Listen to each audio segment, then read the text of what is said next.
Good Sunday evening. Meteorologist Nick Kelly checking in. As advertised, we trended cooler today with highs generally in the middle to some upper 40s, and that was definitely cooler than the highs in the lower 50s that a number of us saw on Saturday.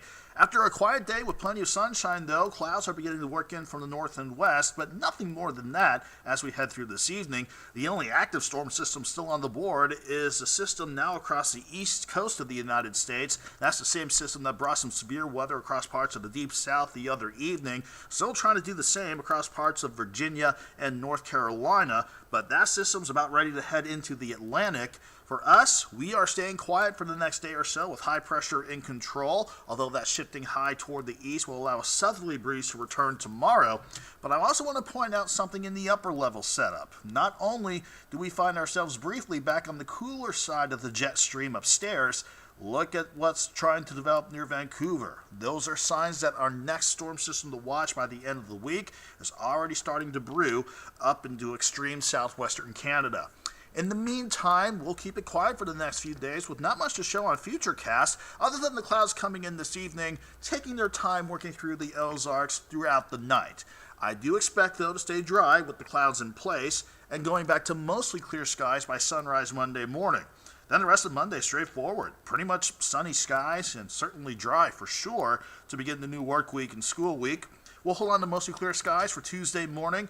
Then we'll see some additional clouds on Tuesday. Partly to mostly sunny, but again, we will have this as another dry day across the Ozarks. Now, in terms of the winds for tonight and into tomorrow, we'll keep the breeze on the light side in general, out of the south at 4 to 8 miles per hour, with some gusts trying to push above 10 miles per hour by about the morning drive on Monday. But as we go through the day on Monday, we'll have a sustained south-southwesterly wind between 6 and 12 miles per hour, but I would not be shocked at all if we saw some gusts push near 20 miles per hour.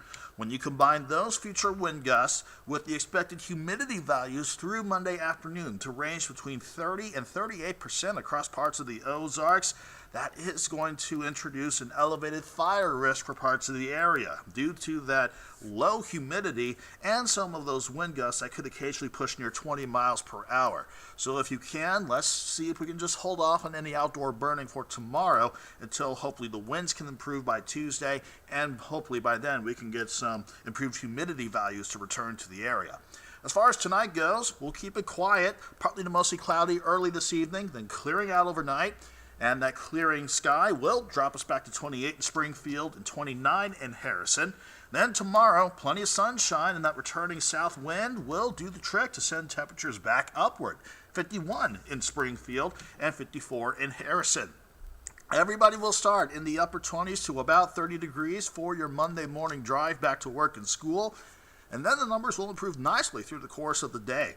Already in the middle to some upper 40s by the noon hour, and these numbers look just about right, maybe a hair warm than my expectations, but generally lower 50s and even some mid-50s, especially down in northern Arkansas.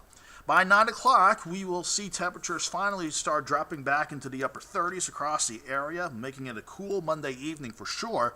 Staying cold for Tuesday morning, but lows only dropping back into the lower to some mid-30s to start the day. Then we'll trend a little warmer for Tuesday. Again, the numbers here, maybe a degree too warm, but not too far off. We should have highs back in the mid-50s on your Tuesday. The average high by Wednesday of this week should be about 47 degrees, but we're going to stay above that even as we head into the upcoming weekend. 51 on Wednesday, 54 on Thursday. Now we're thinking maybe we'll go to 55 on Friday before we head back down near 50 on Saturday as that next storm system figures out what it wants to do. I say that because the setup of the system has changed just within the span of 24 hours. If we see this upper level wave come out of the Rockies and this chunk of energy pass into the western parts of Texas, that will certainly keep us dry to start Friday out. But there's another chance that we could see a brief upper level wave clip us from the north and west as we go through Friday and Saturday. I think these two together will allow some isolated to scattered showers to return on Friday and Saturday before we dry things out again by early next week. But given this configuration, we've had to cut our expectations down a little bit as far as potential rain amounts, and this indication wants to show all the areas staying under a quarter of an inch. But plenty could still change between now and next weekend, so that is our next best storm system with rain chances that we will keep an eye on for sure. 20s tonight, back into the lower 50s for tomorrow. Morning lows for the rest of the week will stay generally in the lower to middle 30s, and highs will stay in the 50s all the way through quiet weather on Thursday. And even though we will see some shower chances try to build in Friday and Saturday, we'll keep those highs in the 50s as well.